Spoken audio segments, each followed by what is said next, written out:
गया है इसे, बेचारा बेहोश हो गया है। यहाँ क्यों लाई है इसे? ये क्या सरकारी अस्पताल है? मालकिन, इसे अस्पताल दाखिल करना है। मुझे 500 रुपए दे दीजिए, इसकी जान बच जाएगी। क्या समझ कर आई है यहाँ? सरकारी खजाना पड़ा है। मालकिन, हमारे माँ बाप तो आप ही हैं। आपका दरवाजा नहीं खटखटाएंगे तो और कहाँ जाएंगे? क्यों इतनी जल्दी भूल गई? तूने ही तो कहा था कि आपके दरवाजे पर कभी थूकने भी नहीं आऊंगी। भूल हो गई थी मालकिन। हर भूल की सजा है।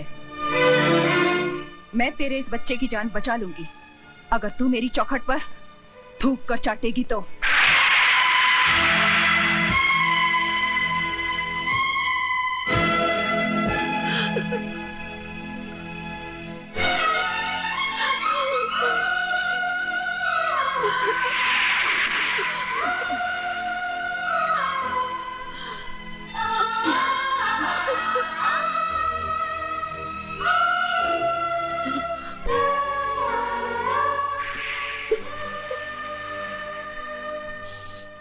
रुक जाओ मौसी। उठो मौसी। ये हवेली और ये चौखट बड़ी बहू दहेज में लेकर नहीं आई थी। इस पर जितना हक बड़ी बहू का है उतना ही छोटी बहू का है। शारदा देवी, तिजोरी की चाबी लाओ।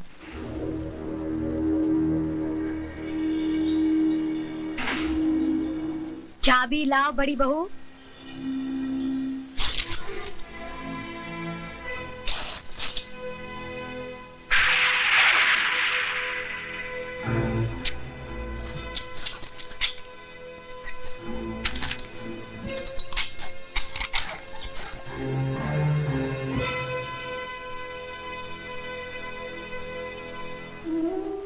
ये लो मौसी।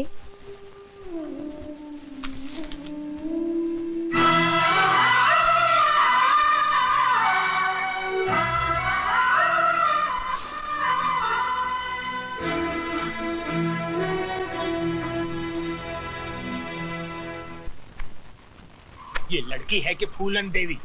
अरे खड़ी क्या हो, जल्दी जल्दी कपड़े बांधो, वरना अभी तो उसने सिर्फ तिजोरी की चाबी छीनी, फिर कहीं आ गई तो सारे कपड़े उतरवा देगी। इलाहाबाद नंगा जाना पड़ेगा, नंगा। दीदी, मुझे तो बहुत डर लग रहा है, तुम भी हमारे साथ चली चलो। ठीक है, लेकिन तुम लोग ये मत समझना कि मैं उससे डर कर जा रही हूँ। नहीं नहीं नहीं नहीं, हम लोग तो उसको डरा के जा रहे हैं।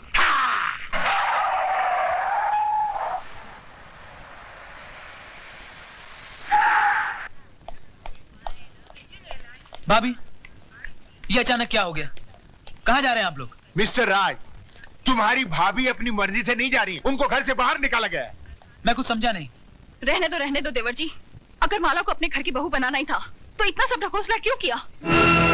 सीधे सीधे मुझसे कह देते, मैं खुशी से तिजोरी की चाबी उसके हाथ में रख देती। आपकी मिसेज माला ने चाबी का गुच्छा छीना और हमको बेइज्जत करके घर से बाहर निकाल दिया।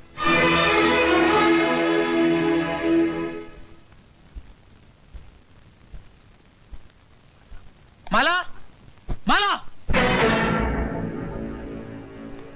बदतमीज, क्या समझती है अपने आप को? हाँ? इस घर की मालकिन? बड़ों के मुंह लगती है? जान से मार दूंगा तुझे। क्या हो रहा है ये सब? बस करो। रुक जाइए रमेश भैया, आपको मेरी कसम जो बीच में आए। मैं जानती हूँ कि आपके दिल में मेरे लिए हमदर्दी है, लेकिन आज आप भी उन सब की तरह तमाशा देखिए जिनके दिलों की हसरत आज पूरी होगी। हाँ तो मिस्टर हस्बैंड, रुक क्यों गए? दिखाइए अपनी मर्दानगी और इस बेल्ट से लिख दीजिए मेरी पीठ पर कि मैं तुम्हारी पत्नी नहीं हूँ। लेकिन याद रखना, जितने भी जख्म दोगे हर जख्म से एक ही आवाज आएगी, जीते जी इस घर से कभी नहीं जाऊंगी। जाऊंगी तो मरने के बाद, वो भी तुम्हारे कंधे पर सवार होकर। तुम्हारी ये हसरत मैं अभी पूरी करता हूँ।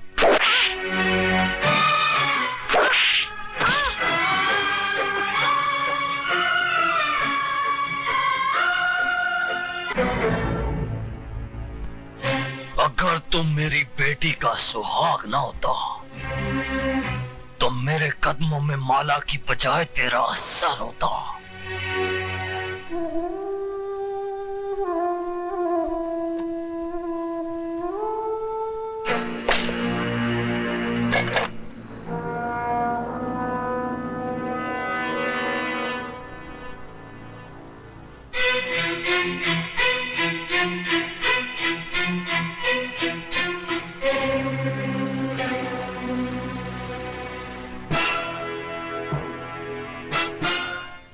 गोली।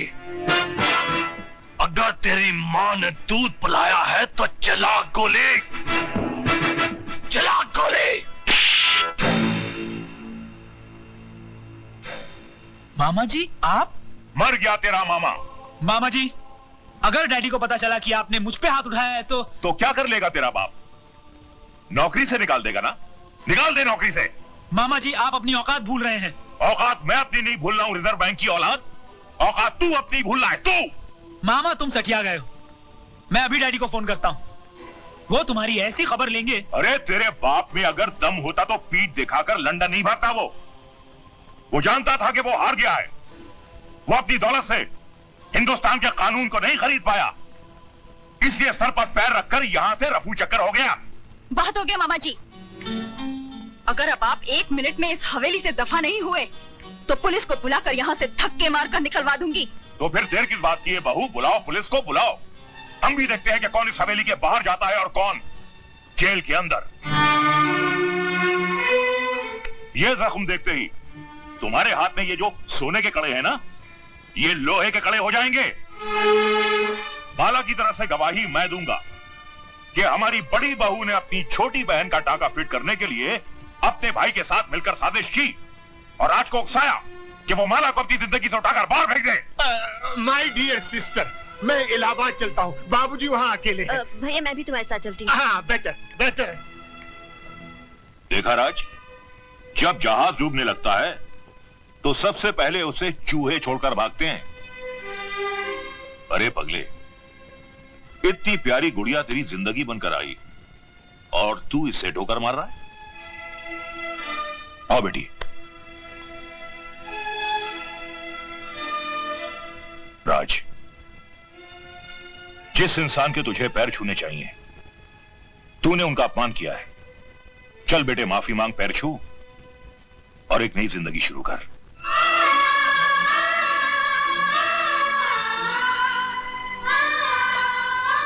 मुझे माफ कर दीजिए। ऐसा अनर्थ मत कर बेटा, मैंने तो कन्यादान किया है। तू मेरे पैर छुएगा तो मैं तो सीधा ही नरक में चला जाऊंगा। देखा बेटे, इसे कहते हैं महान आत्मा। तूने इनकी बेटी पर इतने जुल्म ढाए और इन्होंने तुझे एक पल में माफ कर दिया।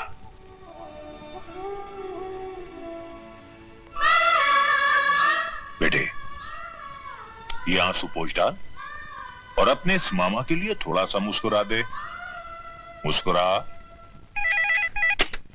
Hello, Rai Bahadur here. जीजा जी, आपने बिल्कुल सही वक्त पर मुझे यहां भेज दिया। अगर जरा सी भी देर हो जाती तो यहां महाभारत का आखिरी एपिसोड हो गया होता। साले साहब, क्यों पहेलियां बुझवा रहे हो? कहावत है कि बगैर उंगली टेढ़ी किए घी नहीं निकलता। मैंने स्टाइल बदल दिया है, उंगली सीधी कर दी है। अब घी सीधी उंगली से ही निकलेगा। साफ साफ बात करो। राज और माला हनीमून मनाने हिल स्टेशन जा रहे हैं। पहाड़ की ऊंचाई से बेचारी का पैर भी तो फिसल सकता है। मामा जी, आपका यह नया नाटक मेरी समझ में नहीं आया। ससुर के पैर छुओ, माला को अपना लो, औरत को खिलौना मत समझो। भांजे, कल अगर मैं ये नाटक नहीं करता तो या तो ज्ञानी की तलवार तुम्हारी गर्दन उड़ा देती या तुम्हारी बंदूक की गोली ज्ञानी के सीने के पार होती, और दोनों ही सूरतों में माला घर से बाहर नहीं निकलती।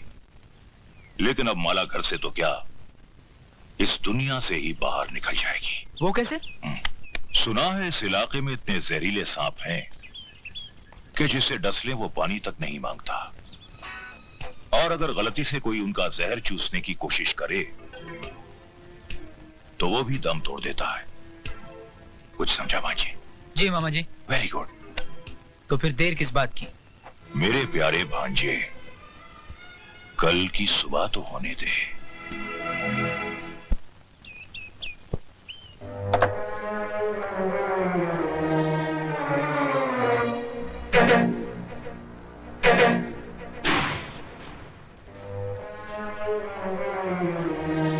Very good. बस भांजे बस, 2 मिनट में खेल खत्म।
वेरी गुड भांजे, माला की आखिरी चीख तुम्हारी आजादी का ऐलान है।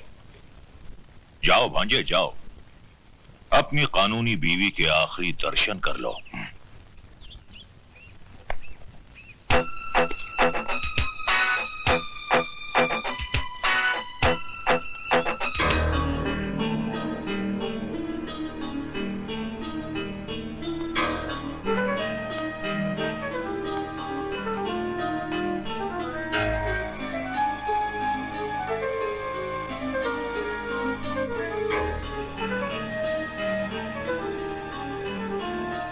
जब तक मेरी मांग में सिंदूर और गले में मंगलसूत्र है, दुनिया तो क्या, भगवान भी तुम्हें मुझसे अलग नहीं कर सकता।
माला, माला, माला, माला, वेरी गुड माला, माला।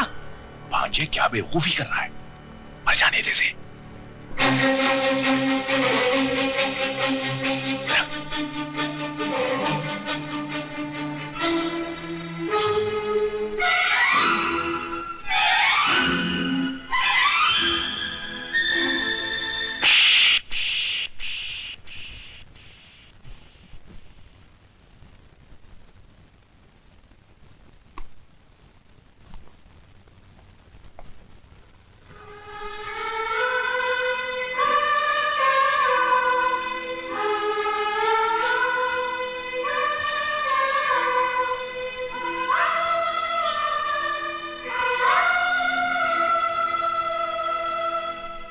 मिस्टर राज, आप किस्मत वाले हैं।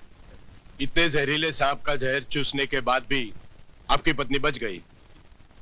मैंने इंजेक्शन दे दिया है, किसी तरह रात गुजर जाए। थैंक यू डॉक्टर साहब। All the best.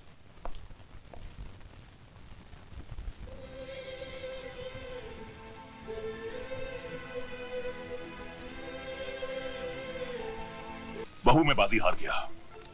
राज ने आशिकों की तरह अपना दिल माला के कदमों में रख दिया है।